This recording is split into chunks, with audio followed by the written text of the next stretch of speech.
Hello guys, so మాస్టర్స్కి యూకేకి వచ్చే students అందరూ యూకేకి వచ్చిన 10 days లోపు ఈ 5 థింగ్స్ని మాత్రం పక్కాగా చేయాలి, లేదంటే ఖచ్చితంగా రిగ్రెట్ అవుతారు. నేను యూకేకి వచ్చినప్పుడు ఈ విషయాలు నాకెవరు చెప్పలేదు, బట్ నేను మీకు చెప్తాను. బికాజ్ ఈ 5 థింగ్స్లో నేను కూడా ఒక 2-3 వచ్చిన వెంటనే చేయలేదు, అండ్ ఆ తర్వాత నేను దాని కాన్సిక్వెన్సెస్ని ఫేస్ చేశాను. సో అందులో ఫస్ట్ ఏంటంటే మీ బీఆర్పీ కార్డ్ని కలెక్ట్ చేసుకోవటం. యూకేకి వచ్చిన 10 daysలో ఖచ్చితంగా మీరు మీ బీఆర్పీ కార్డ్ని కలెక్ట్ చేసుకోండి, బికాజ్ అదే మీకు కంప్లీట్ అండ్ అన్నిటికీ అదే మీ ప్రూఫ్ అనమాట.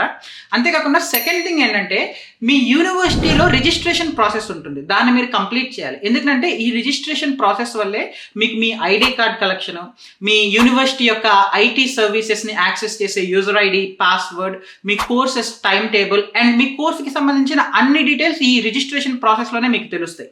సో ఈ రిజిస్ట్రేషన్ ప్రాసెస్ని ఎంత త్వరగా కంప్లీట్ చేస్తే మీ కోర్స్ గురించి మీకు అంత ఎక్కువ అవగాహన ఉంటుంది. అండ్ నెంబర్ 3, బ్యాంక్ అకౌంట్స్ని ఓపెన్ చేయడం. యూకేలో మనకి 2 types ఆఫ్ బ్యాంక్స్ ఉంటాయి, physical bank and online only banks అనమాట. సో నేనేం సజెస్ట్ చేస్తానంటే 2 accounts తీసుకోండి, ఒకటి ఫిజికల్ బ్యాంక్లో, ఇంకొకటి ఆన్లైన్ ఓన్లీ బ్యాంక్లో. అసలు ఫస్ట్ ఇవి ఏంటంటే ఫిజికల్ బ్యాంక్స్ అంటే ఈ బ్యాంక్స్కి ఫిజికల్గా బ్రాంచెస్ ఉంటాయి. సింపుల్గా మనకి మన ఊర్లో ఉన్న ఎస్బీఐ, ఐసిఐసిఐ, హెచ్డిఎఫ్సి ఇలా ఫిజికల్ బ్రాంచెస్ ఉంటాయి, మీరు వెళ్ళి మీ అకౌంట్ని ఓపెన్ చేసుకోవచ్చు. బట్ ఆన్లైన్ ఓన్లీ బ్యాంక్ అంటే ఏంటి, వీటికి ఫిజికల్ బ్రాంచెస్ ఉండవు, బట్ వీటి కస్టమర్ సర్వీస్ డిపార్ట్మెంట్ ఉంటుంది, ఫోన్ చేసి అకౌంట్ ఓపెన్ చేసుకోవచ్చు, కానీ ఫిజికల్ బ్రాంచెస్ ఎక్కడ ఎగ్జిస్ట్ అవ్వవు.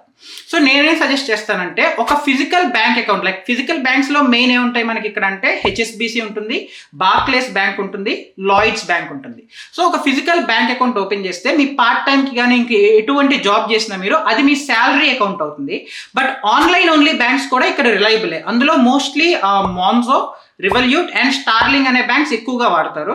అదొకటి తీసుకుంటే మీరు అందులో ఒక అకౌంట్ ఓపెన్ చేస్తే మీ గో టు పర్చేసెస్కి, లైక్ మీ గ్రాసరీస్కి కానీ, పబ్లిక్ ట్రాన్స్పోర్ట్, సినిమాస్, లేదా మీరు ఏమైనా సబ్స్క్రిప్షన్ తీసుకున్నా ఈ బ్యాంక్ అకౌంట్నే వాడచ్చు. దీనివల్ల గబుక్కున ఎక్కువ ఎక్కడన్నా యాక్సిడెంటల్గా ఏదైనా మనీ డిడక్ట్ అయినా కూడా మీ శాలరీ అకౌంట్లో మీ major part of your money సేఫ్గా ఉంటుంది. నెంబర్ 4 ఏం చేయాలంటే లోకల్ జీపీతో రిజిస్టర్ అవ్వాలి. ఇక్కడ జీపీ అనేది ఏంటంటే మన లోకల్ హాస్పిటల్ లాగా అనమాట. బట్ మీరు ఇక్కడ జీపీతో రిజిస్టర్ అవ్వకుండా డైరెక్ట్గా అప్రోచ్ అయితే మీరు ఎప్పుడన్నా సిక్ అయినప్పుడు వాళ్ళు మిమ్మల్ని ట్రీట్ చేయరు. సో మీరుండే ఏరియాలోని నియర్ బై జీపీని కాంటాక్ట్ చేసి వచ్చిన వెంటనే దాంతో రిజిస్టర్ అయిపోండి.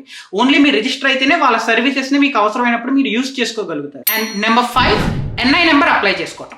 ఎన్ఐ అంటే నేషనల్ ఇన్సూరెన్స్. ఈ ఎన్ఐ నెంబర్ అనేది ఎందుకు ఇంపార్టెంట్ అంటే ముఖ్యంగా మన పార్ట్ టైం జాబ్స్కి ఎన్ఐ నెంబర్ ఖచ్చితంగా కావాలన్నమాట.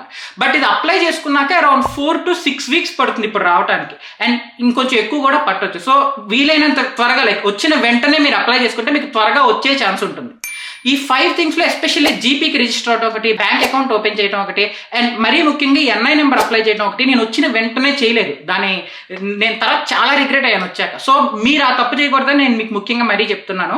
అండ్ యూకేకి సంబంధించి మరింత ఇన్ఫర్మేటివ్ కంటెంట్ కోసం, టిప్స్ కోసం, ఇక్కడ lifestyle, cost, accommodations, university course fees, ఇటువంటి రిలేటెడ్ ఇన్ఫర్మేషన్ కోసం తప్పకుండా ఛానల్ మాత్రం సబ్స్క్రైబ్ చేసుకోండి.